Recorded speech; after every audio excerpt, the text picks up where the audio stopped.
Yo, kembali lagi di channel Fokuser Anime. Seperti janji sebelumnya ya guys ya, kita akan lanjut alur cerita Pure Wall ini. Ini season keduanya. Dan kemungkinan besok akan langsung kita update, atau lusa ya, akan langsung kita update part ketiganya. Jadi ditunggulah. Oh ya, sebelum kita memulai lebih lanjut video kali ini, supaya update-nya ini nggak lama-lama, nggak ngaret lah pokoknya, jangan lupa like dan share-nya. Tembusin 3000 like supaya kita makin rajin lagi update dan supaya channel ini terus berkembang. Oke, kita lanjutkan. Saat ini terlihat suasana kota Chengdu yang damai dan juga tentram. Kota yang pernah menjadi neraka dan saksi bisu atas kengerian Pure Wall yang memporak-porandakan sekte Eme dan juga Kinchen sendirian. Solo versus 2 squad loh bro. Tapi setelah beberapa tahun berjalan, kini suasana mulai bergairah lagi dan gedung-gedung yang terbakar juga udah mulai terbangun lagi. Serta para pedagang dan pengunjung pasar yang kembali ramai melakukan jual beli kebutuhan sehari-hari. Di antara pengunjung itu ada salah satu pria berbaju merah yang datang ke suatu tempat. Dia minta pada resepsionis untuk bertemu dengan owner dari tempat tersebut. Pada akhirnya pria itu menunjukkan sebuah medal yang menunjukkan kalau dia adalah kapten skuad investigasi dari sekte Hao yang bernama Hong Yosin. Sekte Hao terkenal dengan hak istimewa mencari informasi dengan backingan yang kuat dari dunia bawah. Makanya nggak ada orang biasa yang berani mencoba-coba menghalangi mereka. Hong Yosin bilang ke resepsionis untuk diam-diam memanggil owner serta mengambil semua dokumen catatan kejadian yang baru-baru ini terjadi di kota Chengdu.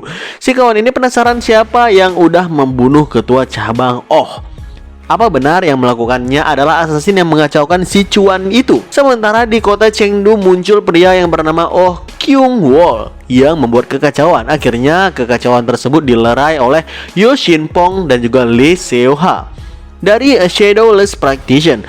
Yo Shin Pong bilang keponakannya yang bernama Lee Seo Ha itu untuk memberikan hormat pada Oh Kyung Wol. Karena mau gimana pun dia adalah orang terkenal dari selatan Jianghu dan juga Henan, anggota dari Seven Star Hall. Ngelihat ada orang terkenal lainnya yang mengenalinya, si Kyung Wol ini pun cabut dengan kesal. Shin Pong bilang ke Lee Seo Ha jika Kyung Wol udah ada di sini, maka sisa anggota Seven Hall yang lain pasti akan datang dan biasanya dimanapun mereka muncul akan ada masalah besar yang akan menyertai mereka. Oke, kita beralih ke tempat Pure Wall berada. Saat ini terlihat dia sedang menikmati hidup santuinya sambil menangkap ikan mancing di pinggiran sungai. Tapi tiba-tiba dia merasakan sebuah firasat yang bilang kalau ada sesuatu yang akan terjadi di kota Chengdu. Makanya dia pun kembali ke kota tersebut untuk melihat keadaan. Baru aja Pure Wall duduk makan siang di restoran kota Chengdu itu, tiba-tiba dia didatangi oleh Hong Yosin yang so akrab dengannya. Setelah mengenalkan nama aslinya pada Pure, Yosin pun to the point dan nanya apa benar Pure Wall adalah pembunuh Oh Sang Yeon, manajer cabang Chengdu dari sekte Hao. Dengan santai Pure Wall langsung menjawab, iya itu aku yang melakukannya. Si Yosin nanya kepada Pio kenapa dia melakukan hal itu. Pio pun ngejawab lagi, karena dia mengumpulkan informasi tentangku dan menjualnya. Mendengarkan jawaban yang belak-belakan tanpa rasa takut sedikit pun, Yosin mengatakan, hah? Hanya karena itu kau menghabisinya? Apa kau nggak tahu seperti apa klan Hao itu? Kau pikir kau bisa hidup tenang setelah berurusan dengan klan Hao? Dengan perintah singkat dariku, seluruh anggota klan Hao di Chengdu akan selangsung menyerangmu. Pio pun ngejawab, aku nggak peduli. Tapi jika kau melakukan itu, pertama, kepalamu akan terpisah dari tubuhmu saat ini juga. Dan yang selanjutnya adalah pemimpin klan Hao dan seluruh anggotanya akan menyusulmu ke alam baka. Mendengarkan jawaban itu, Yosin pun bilang dalam hati, haruskah aku membunuh kembaran ini sekarang juga? Terlihat Yosin ngeluarin aura membunuhnya. Namun tiba-tiba kilatan benang-benang aura emas udah mengelilinginya. Dan dalam sekejap mata, setelah dia ngeluarin aura membunuhnya, pipinya langsung tersayat. Dengan nada dingin Pio mengatakan, jangan berani-beraninya kau menunjukkan aura membunuh di hadapanku. Aku cukup sensitif dengan hal tersebut. Seketika Yosin langsung berkeringat deras. Di saat itu pula dia sadar dengan siapa dia berhadapan. Sambil bangun, Pio bilang, "Aku nggak peduli seperti apa kelompok Hao itu. Aku nggak tertarik dan juga nggak penasaran sama sekali. Tapi ingatlah satu hal, jika kau terus berkeliaran di dekatku seperti lalat, maka kepalamu dan seluruh orang yang berkaitan denganmu akan terjatuh di tanah sebelum kalian semua bahkan menyadari apa yang sebenarnya terjadi." Nggak berselang lama, Pio pun mendatangi rekan lamanya yang seorang blacksmith yang bernama Tang Sochu. Sochu berterima kasih kepada Pio atas bantuannya selama ini, karena sekarang dia udah bisa membuka bengkel blacksmith sendiri di kota Chengdu tanpa gangguan dari siapapun. Pio kemudian minta tolong pada Sochu untuk membuatkan armor lengan untuknya. Sochu menyetujuinya dan akan diselesaikan dalam 5 hari lagi. Begitu malam tiba, saat Sochu mau nyiapin bahan craft di gudang, dia ngerasa heran kenapa Pio tiba-tiba minta dibuatkan lengan armor. Padahal dulu saat ngelawan martial artis hebat dari Amy dan juga Kinchen, dia nggak pernah sekalipun minta dibuatkan armor satupun. Apa Pio bakal melakukan pertempuran yang lebih gila dan besar lagi? Itulah yang ada di pikiran Sochu sekarang ini. Saat Sochu udah menemukan bahan yang tepat untuk crafting, tiba-tiba dia tersentak kaget karena ada seseorang misterius yang sedang bersembunyi di gudang. Sochu buru-buru menarik kain yang menutupi orang tersebut, dan siapa sangka yang muncul di sana adalah seorang bocah yang kelihatan sangat kelaparan. Selama beberapa hari, Sochu memberikan bocah tersebut makan 2 kali sehari dan membiarkan dia tinggal di gudangnya. Sochu belum sempat menanyakan identitas si bocah ini karena dia sendiri sedang sibuk mengerjakan deadline lengan armor milik Pio. Setelah 5 hari sesuai janji, lengan armor yang udah jadi diantarkan Sochu ke tempatnya si Pio. Terlihat lengan armor yang dibikin Sochu ini cukup ramping dengan cakar tajam di setiap bagian jarinya. Sochu bilang ke Pio kalau armor tersebut terbuat dari besi lunak, jadi cukup fleksibel dan nyaman digunakan, tapi tentu sangat kuat. Selain itu, jika armor tersebut dilapisi dengan energi internal, Sochu yakin Pio bisa menangkis 99% senjata dengan gampang. Nggak lupa Sochu juga memberikan benang dari besi lunak yang dibuatkan khusus untuk Pio tadi. Dia yakin itu mungkin akan berguna nantinya. Pio mengucapkan terima kasih atas senjata luar biasa dan juga benang tersebut yang diberikan oleh Sochu. Sochu pun buru-buru pamit pulang ke bengkelnya lagi karena ada tamu yang nggak diundang di gudangnya. Pio cuma bisa heran siapa tamu yang dia maksud ini, si Sochu maksud ini. Oke, beberapa saat kemudian Sochu pun kembali ke rumahnya dan seseorang yang memakai bola besi yang bernama Kyung Wol tadi terlibat keributan di kedai makan dengan si Pio Wol loh. Si kawan itu kesal dan mau menyerang Pio karena raut muka Pio yang menurutnya begitu menjengkelkan. Tapi tiba-tiba seorang wanita berteriak dari kejauhan, "Berhenti!" Seketika Kyung Wol menghentikan serangannya dan melihat orang yang berteriak barusan. Ternyata yang berteriak itu adalah rekan wanita satu grupnya sendiri, yaitu Yo Seol Young dari Seven Star Hall, diikuti dengan sang ketua Seven Star sendiri yang bernama Sa Hyok Kyut. Kyung Wol nggak terima dia disuruh berhenti karena orang yang meremehkannya ini harus diberi pelajaran menurutnya. Tapi ketua Seven Star malah bilang, "Kyung Wol, coba lihat baik-baik apa yang ada di depanmu. Kalau kau maju aja selangkah lagi, kau pasti udah mati tercincang-cincang sekarang." Mata Kyung Wol terbuka dengan lebar ngelihat benang tajam yang udah berada di sekitarannya. Saat Pio Wol kembali menarik benang tersebut, Hyokyun mendekatinya dan bilang dengan intimidasi, "Aku nggak tahu apa maksudmu, anak muda. Bukankah seranganmu barusan terlalu brutal? Berusaha menyerang saudara angkatku sama aja dengan menyerang seluruh Seven Star Hall. Kalau kau berniat melakukan itu tanpa alasan yang jelas, maka kami nggak akan melepaskanmu begitu saja." Si kawan itu terus menatap Pio dengan tatapan membunuhnya. Pio pun pasti akan merespon hal tersebut. Tapi ternyata sebelum itu terjadi, salah satu anggota mereka yang bernama Seol Young, yang wanita itu, meminta maaf atas perbuatan Kyung Wol kepada Pio. Setelah mereka berdua pun saling bertukar nama, Seol Young janji akan beresin dan membayar semua kerusakan yang terjadi barusan. Pio nggak menjawab apapun. Dia langsung balik badan dan pergi gitu aja. Barulah kemudian Seol Young bilang ke Kyung Wol dengan nada dingin agar dia berhati-hati dan gak membuat masalah di Chengdu, karena kedatangan mereka ke kota ini adalah untuk menjalankan sebuah misi. Jangan sampai misi penting mereka akan gagal gara-gara kecerobohannya ini. Saat malam tiba, Pio datang ke kantor Yosin dan langsung duduk di depannya dan nanya, "Beritahu aku seluruhnya tentang Seven Star Hall." Ngeliat itu, Yosin pun bilang, "Hah? Kalau nggak salah tadi kau bilang padaku jangan berkeliaran di dekatmu, bukan? Terus Terus kenapa malah kau yang datang kepadaku? Dan juga gimana kau bisa menemukan tempatku berada? Ngomong-ngomong, kenapa kau mau tahu tentang Seven Star Hall itu? Pio pun ngejawab singkat, itu bukan urusanmu. Mendengarkan jawaban tersebut, Yosin pun mengatakan, jadi aku pun gak harus menjawabmu. Tapi berbeda jika ada pertukaran antara kita. Jawab pertanyaanku, maka aku akan melakukan hal yang sama. Pio setuju dengan kesepakatan tersebut. Yosin pun nanya, aku penasaran apa tujuan utamamu untuk orang sekuat dirimu ini? Pio pun ngejawab, aku gak punya tujuan apapun. Yosin bilang lagi, hah? Orang sepertimu gak ada tujuan? Misalnya menjadi orang yang tak terkalahkan di Jianghu gitu? Dengan tenang Pio menjawab, aku belajar bela diri untuk bertahan hidup.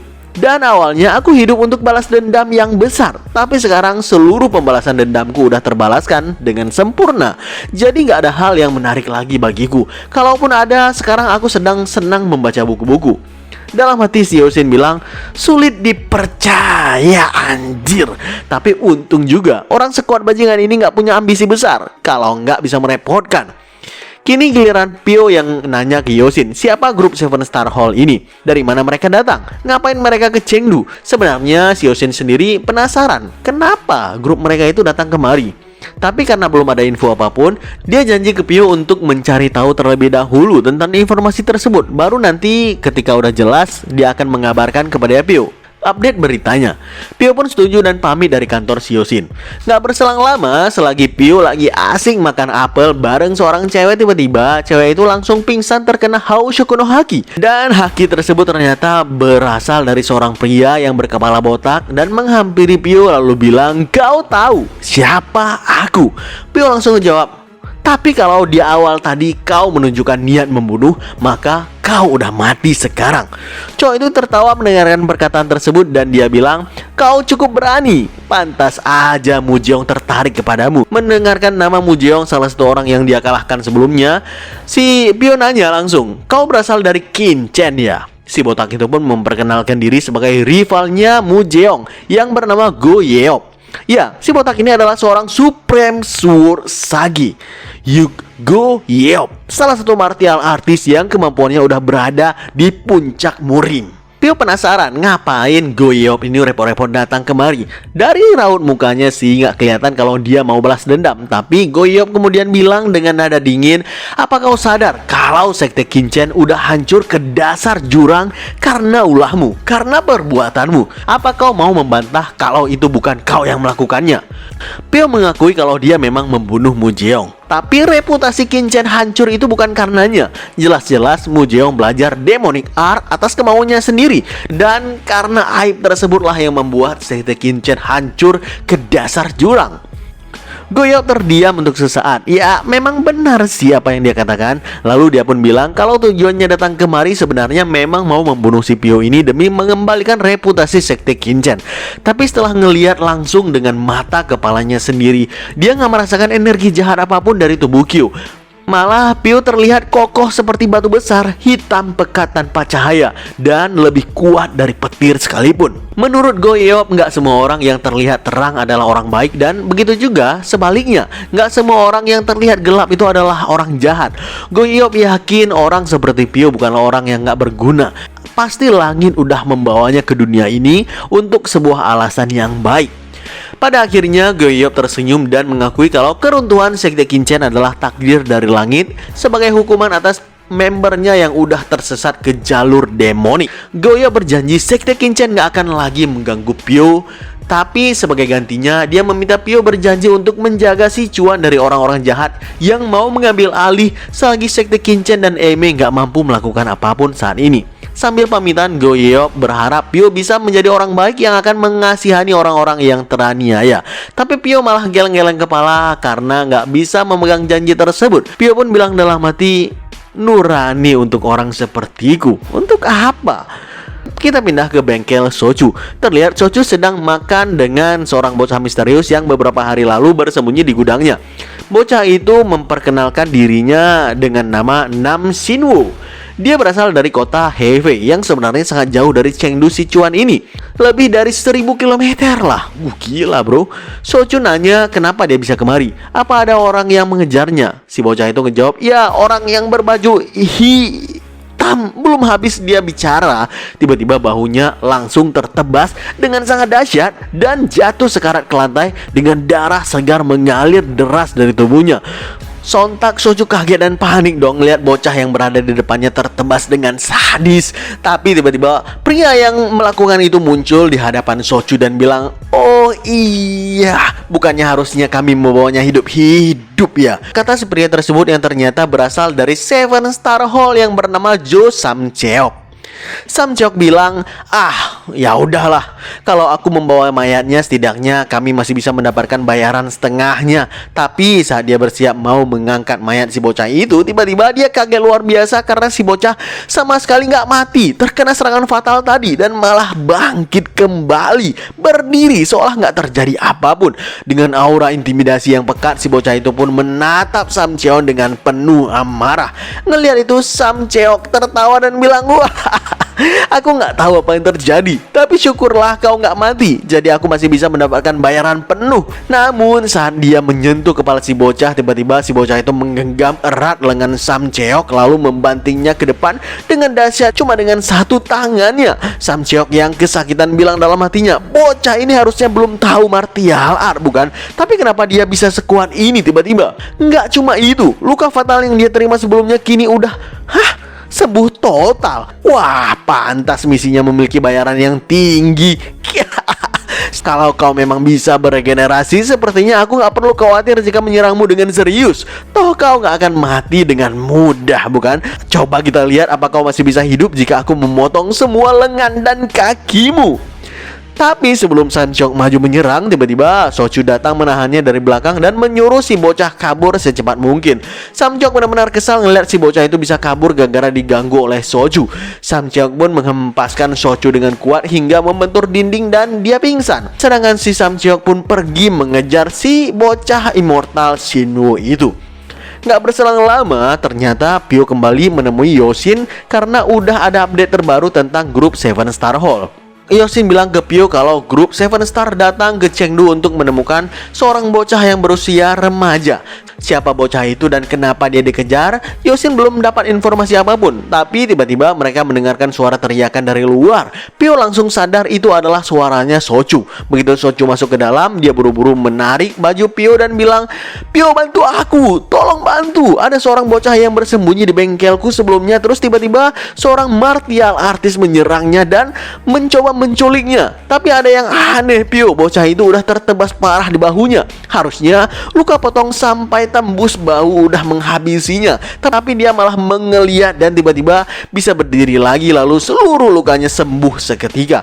Ucapan Soju membuat Yosin yakin kalau yang menebasnya pasti Jo Samcheok dari Seven Star. Sedangkan si bocah immortal itu apa jangan-jangan berhubungan dengan Raja Iblis? Itu yang ada di pikiran Yosin sekarang. Wah, Raja Iblis. Semakin menarik ini ceritanya kawan-kawan. Yosin kemudian cerita kalau Raja Iblis adalah seorang yang puluhan tahun yang lalu membuat kegemparan di Jianghu berkat skill regenerasi gilanya yang gak bisa dipahami oleh orang. Mau siapapun martial artis yang dia lawan dan seberapa parah pun luka yang dia terima, tetap aja dia berhasil bertahan hidup. Setelah itu rumor mulai beredar Jianghu bahwa siapapun yang bisa menemukan rahasia dari Raja Iblis maka dia pasti bisa hidup abadi. Oke, kita pindah ke Xiaoyong, member wanita dari Seven Star.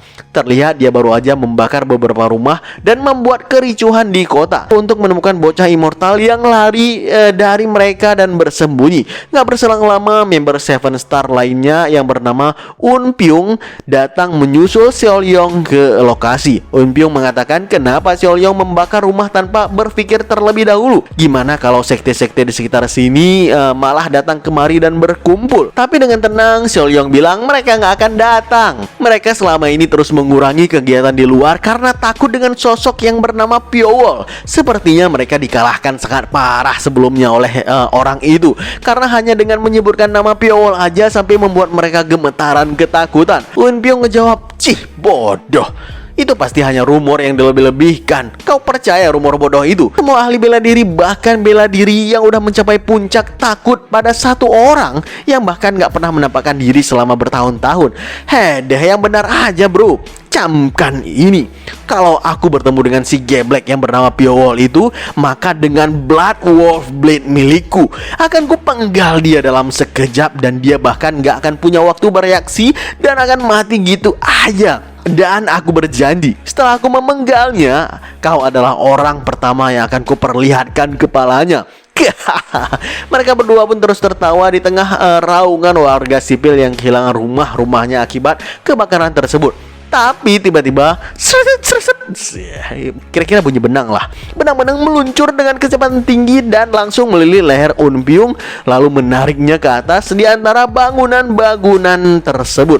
Un Pyong mengerang kesakitan, gak bisa berbuat apapun, dan dalam sekejap kepalanya langsung terpisah dari tubuhnya dan darah berjatuhan dari atas.